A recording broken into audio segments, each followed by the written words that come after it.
Assalamualaikum warahmatullahi wabarakatuh. Bismillahirrahmanirrahim. Selamat malam rekan-rekan mahasiswa program studi Informatika Fakultas Teknologi Informasi Universitas Serang Raya semester 6. Selamat datang di mata kuliah Sistem Pendukung Keputusan dengan dosen pengampu saya sendiri yaitu Rian Noval Hais. Dan di sini kita sudah masuk ke pertemuan yang ketiga ya teman-teman. Saya harapkan teman-teman selalu bersemangat ya, dan insya Allah semoga teman-teman selalu dalam keadaan sehat dan tidak kekurangan sesuatu pun, dan teman-teman mudah-mudahan selalu dalam lindungan Allah Subhanahu Wa Taala. Dan tidak terasa teman-teman, insya Allah sebentar lagi kita akan berjumpa dengan bulan Ramadan. Ya, saya harapkan kita dapat sama-sama meningkatkan ibadah kita di bulan suci tersebut. Oke, langsung masuk di pertemuan yang ketiga ini. Materinya di sini nanti kita akan membahas kurang lebih terkait tentang pengembangan SPK. Kemudian selain itu nanti kita juga akan membahas tentang model-model analitik, dan di akhir video akan ada soal. Artinya ada tugas harian yang ketiga dan soalnya ada di videonya teman-teman. Jadi perlu disimak sampai akhir. Dan materi untuk tugasnya itu gabungan untuk yang pertemuan sekarang sama yang minggu lalu. Jadi minggu lalu saya sengaja nggak ada materi-materi yang dibahas ya. Maksudnya buat tugasnya sesuai dengan pertemuannya karena untuk hari ini. Jadi kalian yang mungkin nggak menyimak video pembelajaran minggu lalu itu mungkin bisa direview nanti ya untuk malam ini gitu. Nah, sebelumnya teman-teman, di sini saya akan menjelaskan dulu tentang tugas harian yang kedua ya teman-teman. Tugas harian yang kedua yaitu pemilihan produk A, B, dan C. Sebenarnya gini teman-teman, kata kuncinya dari tugas ini adalah normalisasi. Jadi hanya normalisasi saja gitu. Jadi tanpa ada bobot, tanpa ada skala penilaian gitu kan. Jadi fokus ke tugas harian yang kedua ini hanya di normalisasi. Karena saya sudah bilang bahwasanya tidak ada bobot ya teman-teman gitu. Jadi di tugas harian kedua ini nggak ada bobot. Jadi jangan sampai dipaksakan pakai bobot gitu. Kemudian nggak ada skala penilaiannya di sini. Jadi nggak usah dipaksakan pakai skala penilaian. Yang saya berikan di sini langsung normalisasi saja sebenarnya. Bagi yang mengerjakan sampai normalisasi artinya sudah mantap. Jadi kalau teman-teman ada beberapa yang mungkin kebingungan atau kesulitan dalam mengerjakannya, ya saya menyarankan gitu ke teman-teman itu bisa berdiskusi. Yang mungkin teman-teman di grup lain gitu yang mungkin nggak ada saya, nggak masalah, kalian bisa diskusi di sana nggak masalah. Tapi saya sarankan tadi kalau misalkan memang ada yang nggak dimengerti itu bertanya di grup gitu. Karena kalau saya beritahu ada loh beberapa teman-teman dari kalian yang nanya tapi wapri ke saya. Jadi Pak ini gini. Jadi konsultasi. Bagus, mantap. Tapi saya sarankan di grup. Jadi biar informasinya tersampaikan semua gitu. Jadi kalau misalnya memang, tapi saya kembalikan lagi ke mahasiswanya. Kadang ya beberapa mahasiswa itu mohon maaf teman-teman. Beberapa mahasiswa itu mungkin ya tadi lah dalam tanda kutip niat atau misalkan memang bersungguh-sungguh dalam mengerjakan tugas bertanya, dan beberapa mungkin ada yang cuek bebek gitu ya, cuek bebek lah yang penting ngerjain gitu ya. Artinya saya nggak bisa menyalahkan teman-teman yang nanya ke saya secara langsung, karena saya beranggapan yang nanya langsung berarti ya tadi lah dia sungguh-sungguh untuk mengerjakan tugasnya. Tapi kalau misalkan yang nggak nanya, ada dua kemungkinan. Yang satu benar-benar paham gitu kan, jadi saya maklumi juga. Yang kedua ya tadi cuek bebek itu gitu, yang penting ngumpulin atau yang penting mengerjakan walaupun nyontek, ngumpulin terakhir pun nggak apa-apa karena nggak perlu label hijau, nggak masalah. Karena di sini saya kembalikan lagi, teman-teman, artinya saya kembalikan lagi ke diri kalian masing-masing. Saya tidak, artinya tidak memaksa gitu. Ayo teman-teman kerjain ini. Walaupun sifatnya itu untuk absen, teman-teman. Ini yang saya kasih tahu ya. Karena ini memang dipakai untuk absen. Kalian kirim, artinya kalian kirim kertas kosong, ditulis NIM sama nama kalian aja itu sudah saya anggap hadir. Gitu teman-teman. Jadi kalau misalkan niatnya cuma sekedar absen doang, ya udah kirim aja NIM sama namanya gitu. Kemudian rugi nggak ke saya? Nggak rugi sedikit pun gitu. Serius, saya nggak akan rugi dengan kalian, dengan kalian tidak mengerjakan tugas harian ini. Saya tidak akan rugi gitu. Yang rugi kalian sendiri. Kenapa? Yang pertama, dari sisi menurut saya, dari sisi pengetahuan atau ilmu yang diberikan itu, kalau menurut saya kalau ini nggak dikerjakan, kalian tidak bisa mereview lagi materi-materi sebelumnya gitu. Dan kalaupun tadi video pembelajaran yang nggak disimak, yang rugi kalian sendiri, bukan saya gitu. Jadi nggak masalah. Jadi saya tidak terlalu membebankan kepada kalian harus kerjain terus dipaksa terus nanti absennya disilang. Enggak. Kalian ngirim kertas kosong pun ditulis nama dan NIM juga, saya anggap itu hadir. Tapi cuma hadir aja. Yang nilai itu sebenarnya yang label hijau. Jadi kalau untuk yang label hijau itu khusus, pasti akan saya periksa. Jadi kalau misalkan saya sudah dapat label, nih teman-teman saya jujur ya, jadi kalau saya sudah mendapatkan label hijau, kesananya nggak perlu saya cek. Saya cuma tinggal ngeliat, oh misalnya, oh Ardi ngumpulin, ya saya checklist aja. Oh ini ngumpulin, isinya ya terserah. Kalau isinya pun nggak ada ya istilahnya problem kalian lah. Problem kalian, artinya kalau misalkan kalian nggak kerjakan ya dampaknya ke kalian sendiri gitu. Tapi tetap saya menghargai mahasiswa yang ngumpulinnya lebih cepat karena itu niat kalau menurut saya. Saya cepat-cepat lah biar dapat nilai. Artinya dia punya kesungguhan dan isinya benar. Daripada tadi ketemunya cepat ngumpulinnya tapi kosong doang isinya, ya kan khawatir seperti itu. Maka saya periksa teman-teman. Maka daripada itu saya tetap 5 orang terbaik tiap pertemuannya akan saya rekap. Dan benar-benar saya akan kasih reward auto 100 UTS dan UAS-nya. Kenapa? Karena UTS UAS itu pasti akan saya periksa. Dan UTS UAS itu pasti disuruh ngerjain metode. Pasti disuruh ngitung-ngitung. Dan saya yakin itu banyak. Istilahnya banyak itu dari sisi jawabannya banyak dan bisa dibilang lebih rumit lah dibanding tugas-tugas harian biasa gitu. Maka ya, kesempatannya di sini teman-teman gitu ya. Jadi jangan menganggap enteng lah gitu tugas harian karena ya tadi itu keuntungannya di kalian, nilai pun keuntungannya di kalian. Ya kalian lulus dengan IPK bagus kan kalian, bukan saya gitu. Jadi ya saya sarankan tadi kerjakan secara baik. Kalaupun nggak dimengerti, monggo tanya. Kalau kemarin ya sudah diskusi sama Ardi, kalau misalnya ada hal yang memang nggak dimengerti dan itu berbondong-bondong gitu kan, artinya yang nggak ngerti itu nggak cuma 1 orang tapi 10 orang dan misalkan kesulitannya ini tidak bisa diatasi sama teman-temannya, nanya ke temannya, oh nggak bisa, saya juga nggak ngerti, oh ini nggak ngerti, boleh nanti kita buka Zoom lagi di waktu yang senggang, nanti kita coba diskusi ya yang tidak dimengertinya itu di bagian mananya. Nah kalau misalkan 1 orang nggak ngerti terus tanya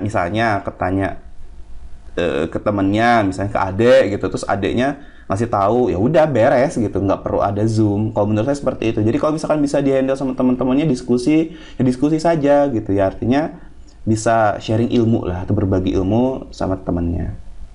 Oke, kita kembali lagi ke tugas harian kedua. Di situ saya ulangi lagi, kata kuncinya adalah normalisasi dan kita langkah berikutnya hanya tinggal disesuaikan saja nilai-nilainya. Yang tadi ada 745, sekian, kita juga tentukan nilai tertinggi dan terendah. Karena teman-teman di sini untuk harga beli, ya teman-temannya untuk harga beli itu yang kita cari adalah nilai terendah. Kenapa? Karena dia adalah cost. Sedangkan yang lainnya ada benefit. Kenapa? Karena harga beli itu kan kita cari yang paling kecil, bukan yang paling tinggi.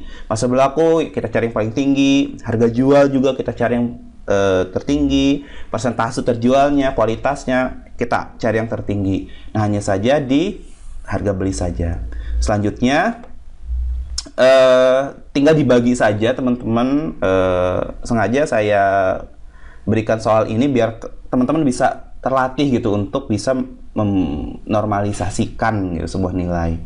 Nah, di sini saya pakai metodenya yang tertinggi dan terendah ya. Jadi kalau misalkan teman-teman ada yang pakai total pun nggak masalah. Tinggal disesuaikan lagi. Kalau misalkan tertinggi, totalnya ada di bawahnya gitu ya. Kalau misalkan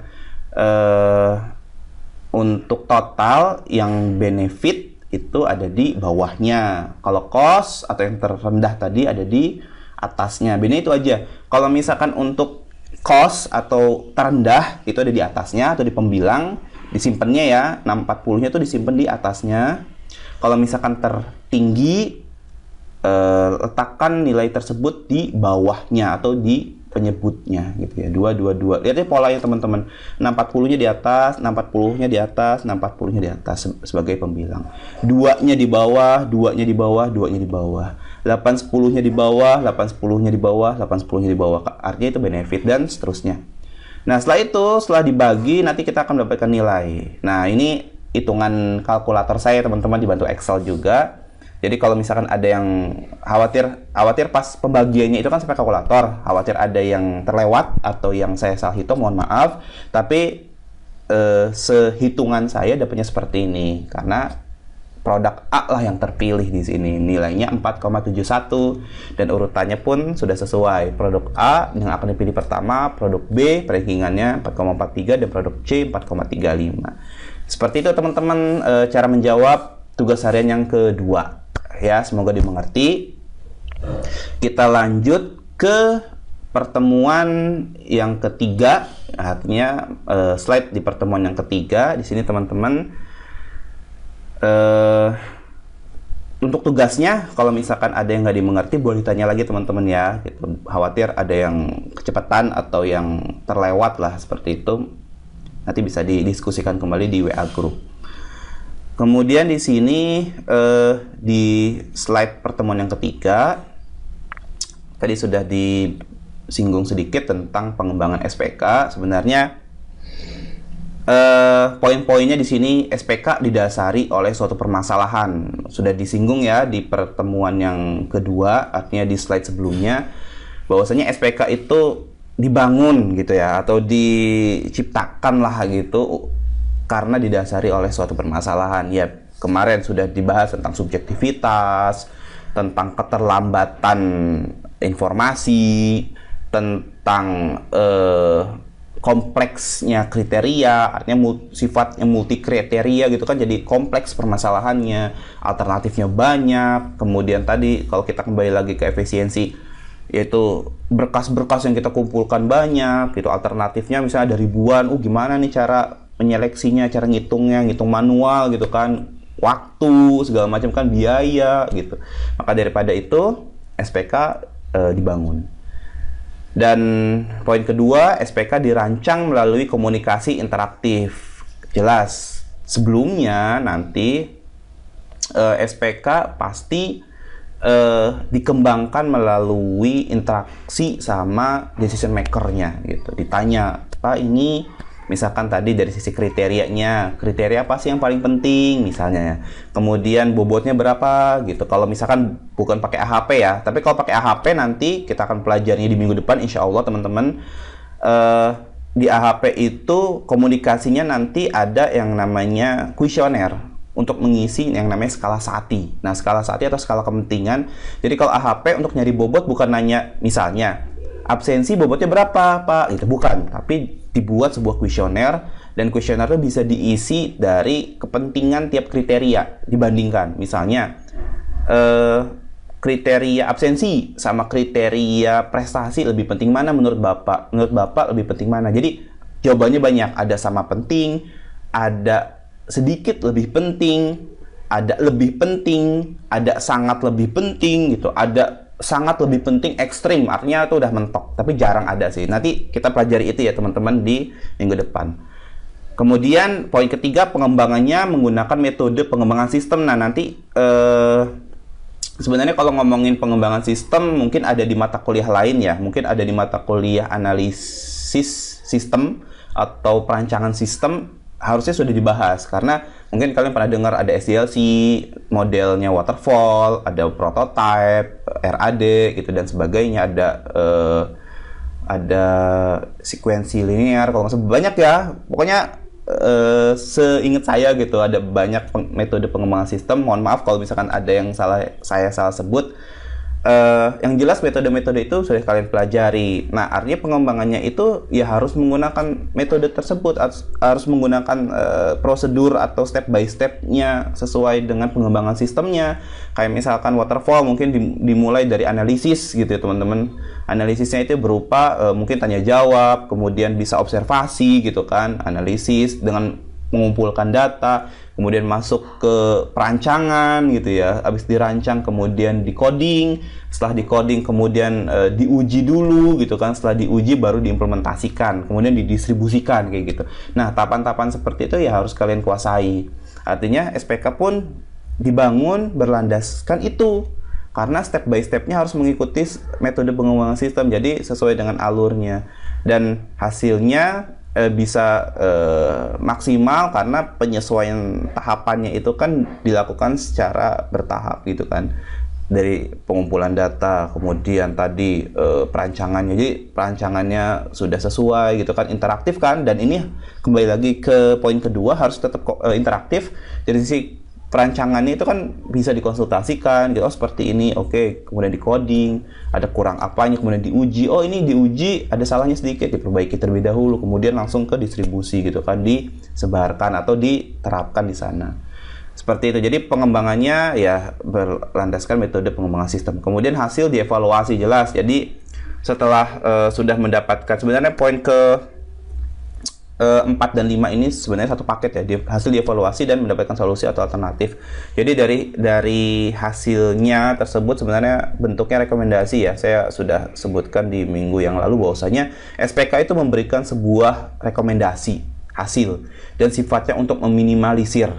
Jadi bukan untuk menghilangkan ya, apalagi subjektivitas. Kita tidak tahu ketika sistem sudah membuat rankingan, kalau decision makernya ujung-ujungnya gitu ya, artinya tetap bilang oh tetap seperti ini, tetap seperti itu ya, karena sifatnya SPK adalah merekomendasikan, karena tadi keterbatasannya intuisi manusianya dia nggak ada. SPK itu tapi dianggap sebagai pemenang dalam sebuah organisasi, maka daripada itu ketika sudah mendapatkan hasil bisa dievaluasi terlebih dahulu gitu ya. Jadi tetap perlu dievaluasi, dan di akhir nanti akan mendapatkan sebuah solusi atau alternatif yang direkomendasikan oleh sistem pendukung keputusan.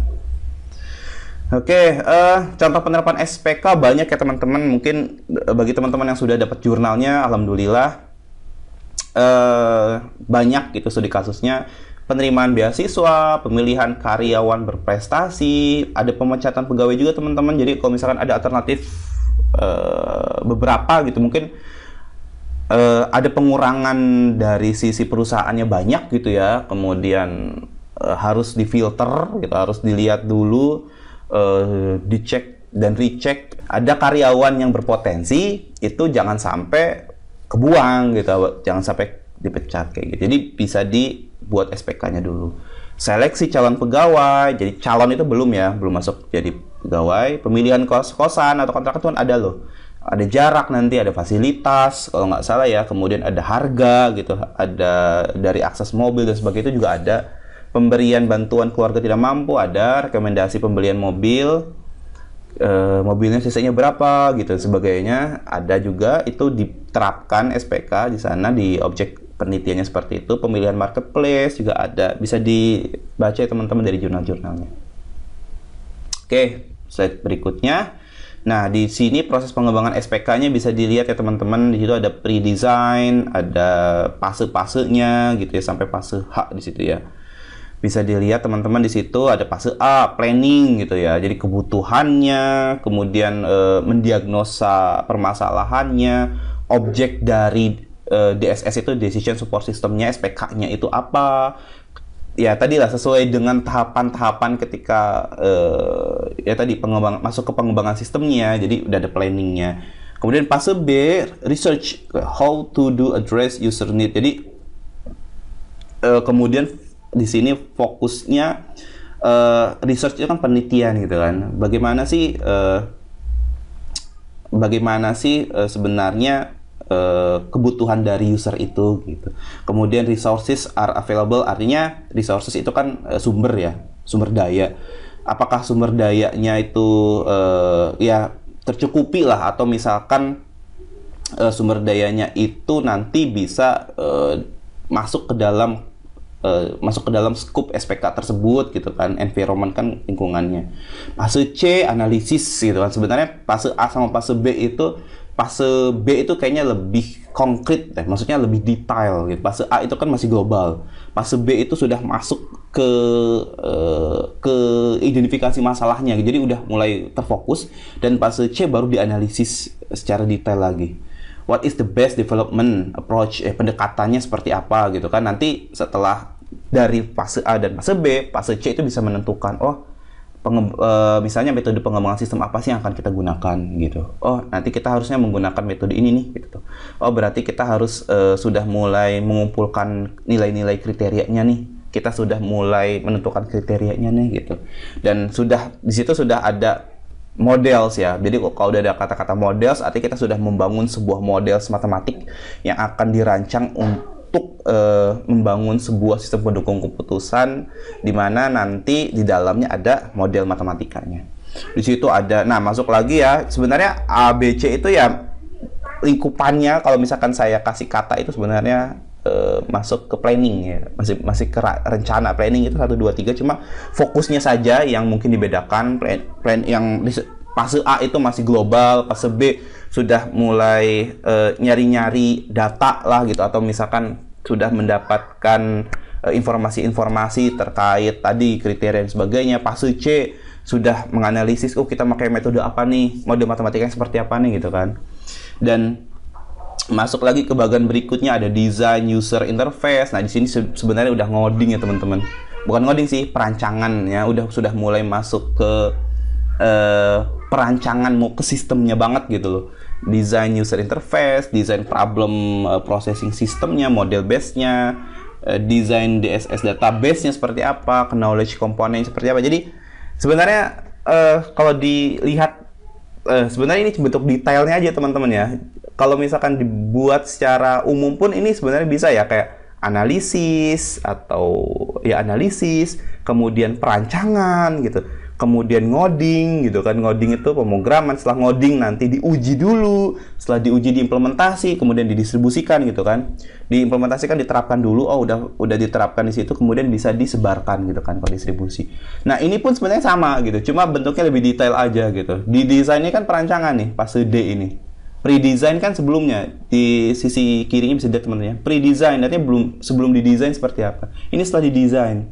Desain itu ya tadi interface-nya, ada processing model base-nya, artinya model matematikanya, metode komputasinya, di sini database-nya, di sini knowledge komponennya. Jadi intinya knowledge komponen itu bisa terkait sama variabel-variabel yang digunakan untuk perhitungan model matematikanya. Construction ya, di sini udah ada tes juga fase E, kemudian implementasi. Jadi diuji dulu ya. Sama aja sebenarnya, fase E itu diuji construction, jadi diuji dulu, gimana ini, udah bener belum gitu, udah sesuai belum. Fase F implementasi. Dan sebenarnya fase construction ini sebenarnya dikumpulkan ya, artinya dari design user interface, problem model base, database, kemudian design knowledge component, itu sebenarnya di construction, artinya di putting together, artinya digabungin gitu. Jadi semuanya untuk dapat membangun. Nah, setelah itu sudah dikumpulkan gitu kan, baru diimplementasikan, testing dan evaluation. Ternyata ada di tahap F ya tadi teman-teman, mohon maaf, yang testingnya itu ada di tahap F, bukan di tahap E. Yang di tahap E-nya itu sebenarnya baru penggabungan secara mentah gitu loh. Nah, kemudian setelah jadi diimplementasi, di testing, artinya diuji, dievaluasi, didemonstrasikan gitu kan, dikenalkan, di training, di tes gitu, kemudian dikembangkan lah seperti itu. Nah, setelah itu ada maintenance and documentation, artinya kalau misalnya ada kesalahan di maintenance, documentation itu ditulis kesalahannya di mana, kekurangannya di mana gitu kan, didokumentasikan, dan di akhir ada adaptasi gitu, dan proses to improve the system. Artinya tahap adaptasi, fase F ini, tahap adaptasi merupakan tahap di mana ketika misalnya mungkin ada perubahan gitu ya, perubahan kebijakan, nah itu bisa di-improve sistemnya. Oh nanti di-improve nih, oh kriterianya nambah, ditambahkan. Berarti otomatis bobotnya diganti dong, diganti, improve gitu. Di-improve, ya artinya ada improvisasi, ada pengembangan. Kalau misalkan mungkin itu untuk fokusnya untuk penerimaan karyawan, nanti bisa dikembangkan lagi, bisa digunakan untuk untuk mendapatkan karyawan berprestasi gitu. Jadi bentuknya improvement. Gitu ya teman-teman. Jadi proses pengembangan SPK kurang lebih seperti itu. Oke, di slide berikutnya ada jenis fleksibilitas SPK. Ini sebenarnya menyinggung bagan tadi ya, atau ya diagram atau bagan atau gambar tadi yang sebelumnya. Di slide sebelumnya ada jenis fleksibel, di situ ada fleksibilitas menyelesaikan, memodifikasi, mengadaptasi, dan berevolusi. Artinya SPK itu sifatnya fleksibel. Fleksibelnya itu dalam artian ada 4 di situ kayak menyelesaikan. Artinya ketika SPK itu sudah bukan mendapatkan ya, di sini sudah dibangun gitu. Untuk menyelesaikan SPK ini sifatnya bisa bukan diubah-ubah ya sebenarnya. Fleksibel itu kan sebenarnya pengganti kata fleksibel apa ya? Fleksibel itu tidak kaku mungkin ya. Tidak kaku, tidak permanen gitu sifatnya. Fleksibel itu tidak permanen, artinya SPK ini dari sisi untuk menyelesaikannya gitu kan. Untuk menyelesaikan itu artinya bisa juga untuk hasil dari atau rekomendasi dari SPK itu untuk menyelesaikan permasalahannya itu sifatnya fleksibel. Artinya ketika sudah diperoleh hasil, tetap itu bisa bahasanya bisa dievaluasi. Kemudian dari sisi penyelesaian permasalahannya sudah sesuai belum. Kalau misalkan belum, mungkin tadi ya, karena ada keterbatasan yang intuisi tadi, mungkin bisa dilibatkan intuisi dari manusia dan sebagainya gitu. Artinya dari sisi penyelesaian masalahnya itu SPK sifatnya fleksibel seperti itu. Dan untuk masalah-masalah terkait lainnya pun sifatnya fleksibel gitu. Artinya fleksibel itu ya tadi tidak kaku, tidak permanen gitu, dapat diubah-ubah gitu secara mudah gitu. Memodifikasi, sebenarnya dari menyelesaikan, memodifikasi, mengadaptasi, sama berevolusi, sebenarnya penjelasannya sebenarnya dari kata-katanya sebenarnya beda. Tapi kalau misalnya dari sisi contoh itu hampir sama semua. Contoh kayak dari memodifikasi, artinya SPK itu bisa dimodifikasi nggak Pak? Bisa. Fleksibel sifatnya. Contohnya kalau misalnya saya punya SPK calon pegawai, artinya belum jadi pegawai, ketika dimodifikasi untuk mendapatkan karyawan terbaik, itu kan beda kasus. Itu bisa nggak Pak? Bisa. Artinya tinggal dimodifikasi saja. Dan itu sifatnya tadi karena bentuk fleksibilitasnya itu memang seperti itu, artinya SPK itu seperti itu ya, artinya bisa dimodifikasi tanpa dibatasi, tanpa dibuat SPK itu sifat yang permanen, nggak bisa diubah gitu. Bukan independen ya, independen kan lebih ke berdiri sendiri gitu ya. Kalau ini kan lebih ke sifatnya gampang atau mudah untuk diubah-ubah gitu. Kemudian mengadaptasi, tadi ngomongin adaptasi itu sebenarnya hampir sama dengan modifikasi gitu kan, karena SPK itu nanti bisa beradaptasi, dampaknya nanti bisa dimodifikasi gitu loh. Jadi sebenarnya sama aja. Berevolusi juga sama kan, berevolusi sama upgrading kan sama gitu tuh. Berevolusi artinya melakukan sesuatu yang pembaruan gitu kan. Sebenarnya hampir sama gitu. Jadi intinya SPK itu fleksibel. Udah gitu aja. Fleksibelnya dari sisi apa? Menyelesaikan, memodifikasi, mengadaptasi, berevolusi gitu. Kemudian dari sisi contohnya ya tadi, SPK kalau misalkan sudah dibangun, bisa nggak sih improve? Intinya gitu dong, improve itu udah bisa menjawab atau menjelaskan poin 1-4 gitu. Ketika improvisasi, dia menyelesaikan, iya. Dari sisi menyelesaikan, iya. Dari sisi memodifikasi, iya. Dari sisi mengadaptasi juga iya. Dari berevolusi juga iya. Karena sifatnya tadi fleksibel intinya. Cuma fleksibel di sini bisa dari sisi menyelesaikan, memodifikasi, mengadaptasi, dan berevolusi. Yang intinya keempat itu sebenarnya satu kesatuan yang bisa disebut sebagai fleksibel gitu lah intinya ya teman-teman.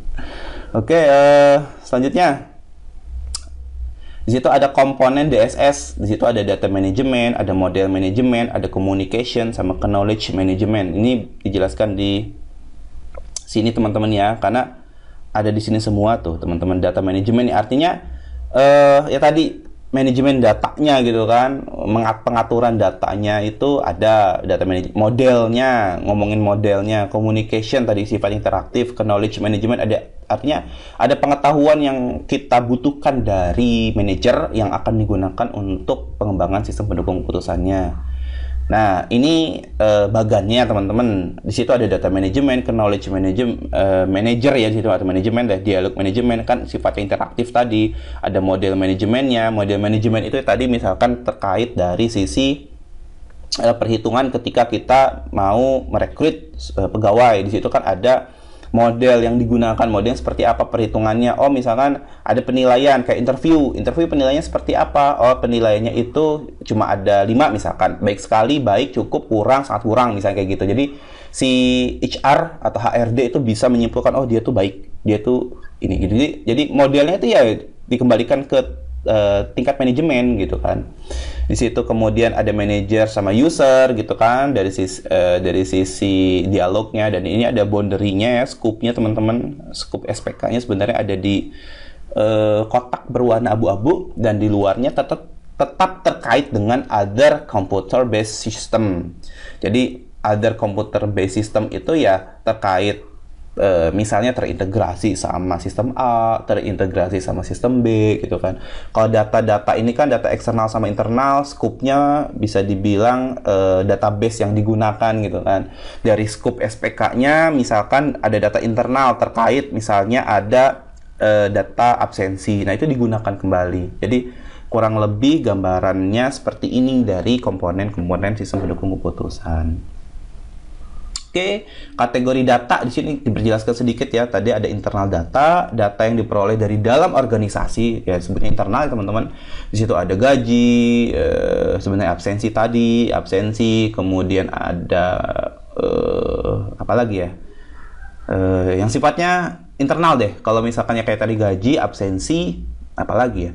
Karena kalau misalkan prestasi yang calon pegawai kan artinya datanya dari luar. Dari si calon pegawai kan, itu sifatnya eksternal.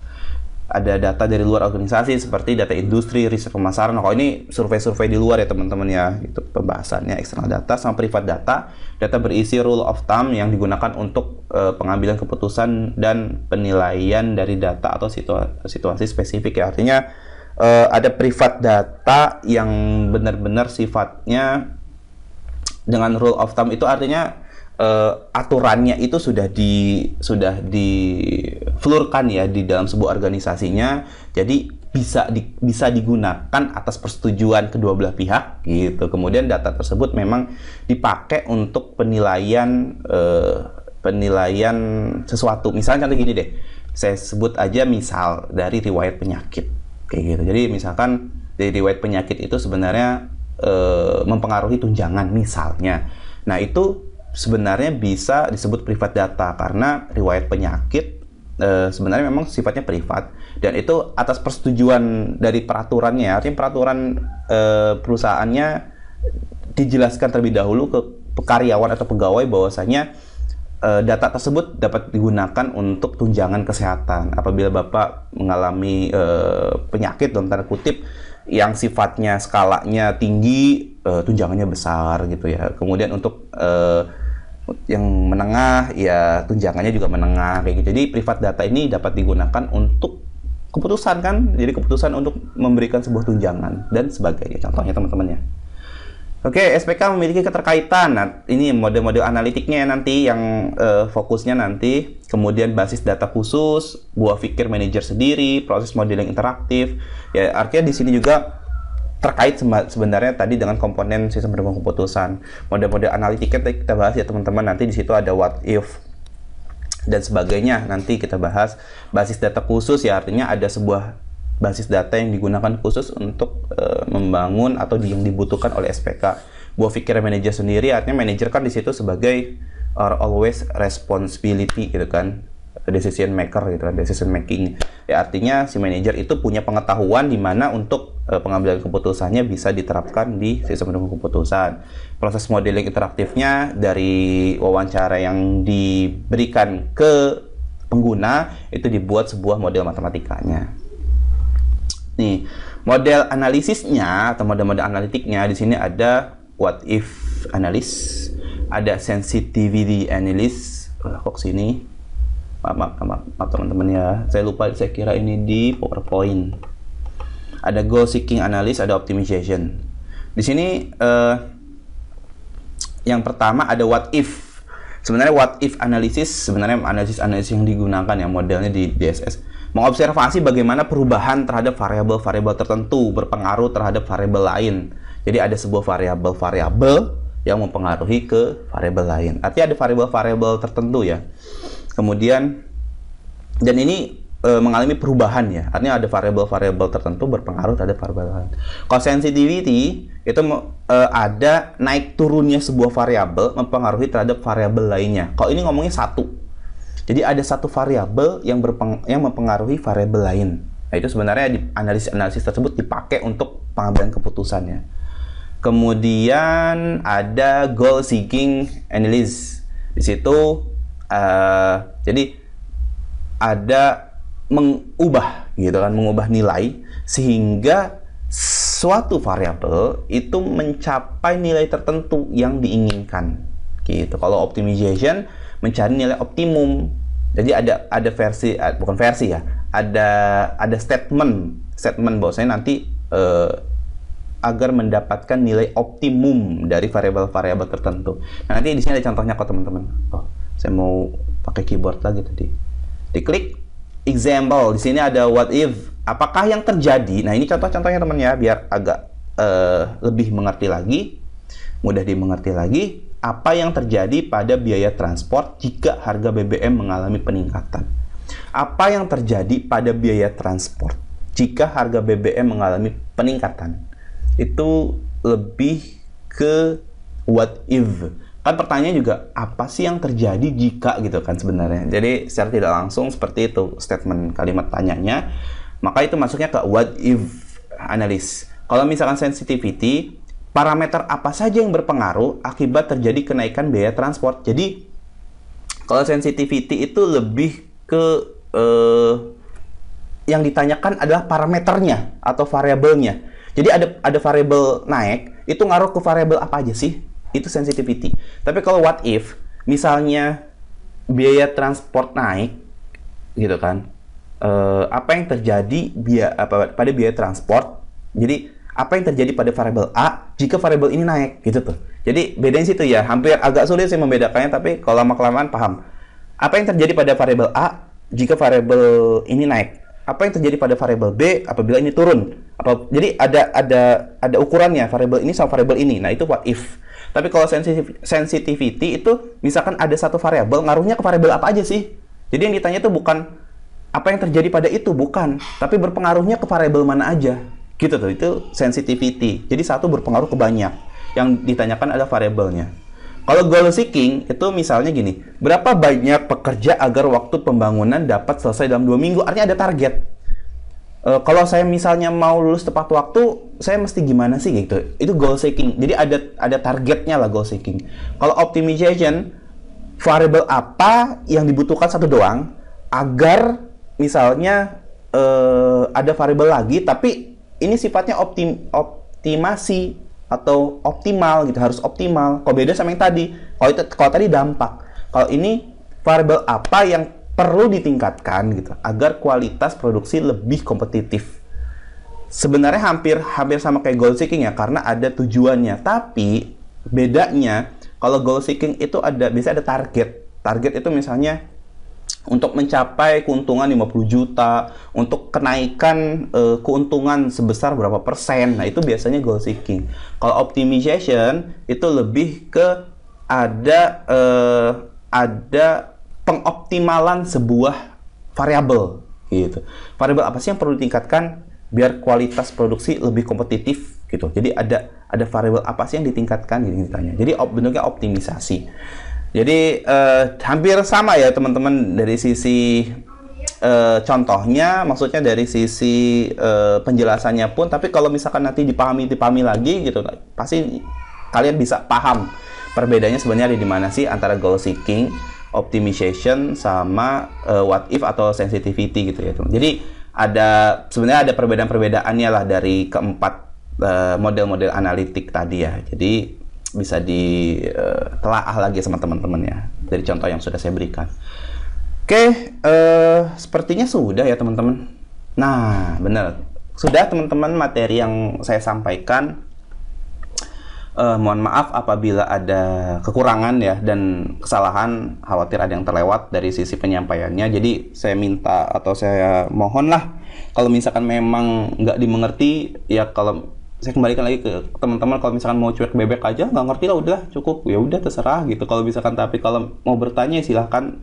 Insya Allah saya bisa ya artinya insya Allah ketika saya memang senggang gitu. Kalau khawatir kalau slow respon terus langsung pundung gitu, jangan sampai teman-teman ya, karena kebetulan memang saya juga khawatir sedang mengerjakan sesuatu, jadi mohon maaf khawatir slow respon dan sebagainya, jangan langsung pundung terus nggak nanya-nanya lagi, jangan, karena ya saya pengen diskusi lah. Kalau misalkan nanya di grup kemudian ada yang tahu juga bisa nambahin, oh seingat saya kata Paren gini loh, bener nggak Pak gitu, oh bener bagus nih jawabannya gitu ya, artinya ada diskusi gitu. Tapi kalau misalkan tadi kembali lagi ke teman-temannya ya, yang penting menggugurkan kewajiban ya monggo ya teman-teman, saya kembalikan ke teman-teman. Di sini ada latihannya, saya tadi bilang ada tugasnya ya teman-teman. Di sini ada tugas harian yang ketiga. Di sini kalian bisa baca sendiri teman-teman. Di situ ada contohnya dan kalian bisa menentukan nomor satu itu termasuk model-model analitik apa sih gitu. Jadi misalnya tadi dia masuknya ke optimization atau dia masuknya ke goal seeking gitu dan sebagainya, itu kalian jawab. Jadi nomor satu apa? Jadi itu ada pertanyaan, sebenarnya ada deskripsi awalnya dulu ya teman-teman, ada introduction-nya, ada PTXYZ, bergerak di bidang bla bla bla. Kemudian ada pertanyaan-pertanyaannya, sebenarnya yang atas cuma buat intro doang. Fokusnya ada di bawahnya. 1 2 3 4 itu kalian tentukan dia termasuk ke model analitik apa. Ya, di situ ada pertanyaannya kok, termasuk model analisis apa sih? Pertanyaan-pertanyaan di atas. Kemudian itu 1 sampai dengan 4. Ada lagi teman-teman soal berikutnya sampai 7 doang. Nah, 5 6 7 ini soal ini ada di materi yang kedua ya, atau di minggu lalu. Jadi kalian bisa mereview ulang materi minggu lalu. Di situ ada nomor 5, jawabnya cuma benar atau salah aja. Nomor 5, benar atau salah.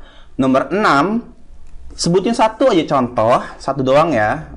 Kayak gimana kalian bisa jelaskan. Dan nomor 7, jawab dengan cara asumsi perankingan. Nah, asumsi perankingan itu ada di slide yang sebelumnya atau di minggu lalu. Kalian bisa lihat contohnya dan kerjakan. Syaratnya untuk dapat tabel hijau di sini yang ngumpulin tercepat dan terbenar semuanya, teman-teman. Jadi kalau misalkan nomor 1 sampai 7 itu benar semua dan cepat, itu baru dapat tabel hijau. Tapi kalau misalkan anggap ngumpulin pertama nih, misalnya ada Hoe ngumpulin pertama, Tatu ngumpulin yang pertama. Terus 1 benar, 2 benar, 3 benar, 4 benar, 5 benar, 6 benar, 7-nya salah. Itu saya skip, nggak dapat tabel hijau. Tapi tetap saya hitung sebagai kehadiran ya teman-teman ya. Itu aja mungkin teman-teman pertemuan ketiga, dan apa yang sudah saya sampaikan mungkin cukup sampai itu saja. Saya sekali lagi mohon maaf ya, khawatir ada kata-kata yang salah atau dalam mengucapkannya itu ada yang tersinggung, atau misalkan ada yang ngerasa, Parian inggung saya kali ya. Atau enggak, sebenarnya saya mau teman-teman kalau yang nggak tahu nanya, itu aja sih garis bawahnya. Jadi jangan sampai diem-diem aja. Tapi kalau saya sih berharapnya husnuzonnya kalian itu yang nggak bisa langsung nanya ke temennya yang bisa, dan akhirnya kalian bisa. Saya berharapnya itu. Jadi saya merasa alhamdulillah lah gitu. Jadi dari sisi teman-temannya bisa saling bantu ya. Itu saja yang bisa saya sampaikan. Sekali lagi, mohon maaf apabila ada kekurangan dan kesalahan. Saya tutup ya teman-teman materi yang atau pertemuan yang ketiga ini di mata kuliah Sistem Pendukung Keputusan. Saya akhiri, wabillahi taufik wal hidayah. Wassalamualaikum warahmatullahi wabarakatuh.